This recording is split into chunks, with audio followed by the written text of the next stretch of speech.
পটুয়াখালীর কলাপাড়ার লালুয়া ইউনিয়নের নজরুল ইসলাম জীবিকার তাগিদে ৭০ বছর বয়সেও মাছ ধরতে যান সাগরে। কিন্তু উত্তাল সমুদ্রে এফবি সাগরকন্যা ট্রলার ডুবিতে অন্য জেলেদের পাশাপাশি নিখোঁজ হন নজরুলও। সংসারের একমাত্র উপার্জনক্ষম ব্যক্তিকে হারানোর শঙ্কায় পরিবারের সদস্যরা।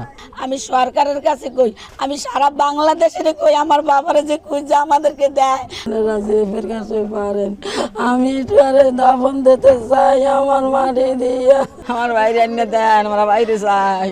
কুয়াকাটা সংলগ্ন গভীর সমুদ্রে মাছ ধরতে গিয়ে গেল শুক্রবার সকাল 10টার দিকে উত্তাল ঢেউয়ের তোড়ে ডুবে যায় এফবি সাগরকন্যা নামে ট্রলারটি।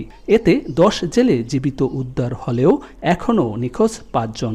তাদের সন্ধানে নৌপুলিশ ও কোস্ট গার্ডের কাছে ছুটছেন স্বজনরা।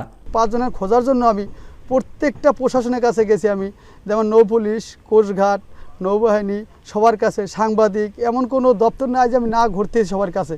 ট্রলার ডুবির 5 দিন পেরিয়ে গেলেও এখনও নিখোঁজদের উদ্ধারে চালানো হয়নি অভিযান। নৌপুলিশের পক্ষ থেকে জানানো হয়, উদ্ধার কার্যক্রমে প্রধান বাধা বৈরী আবহাওয়া। দুর্ঘটনার পর বেঁচে ফেরা 10 জেলের মধ্যে 9 জন এখনও হাসপাতালে চিকিৎসাধীন।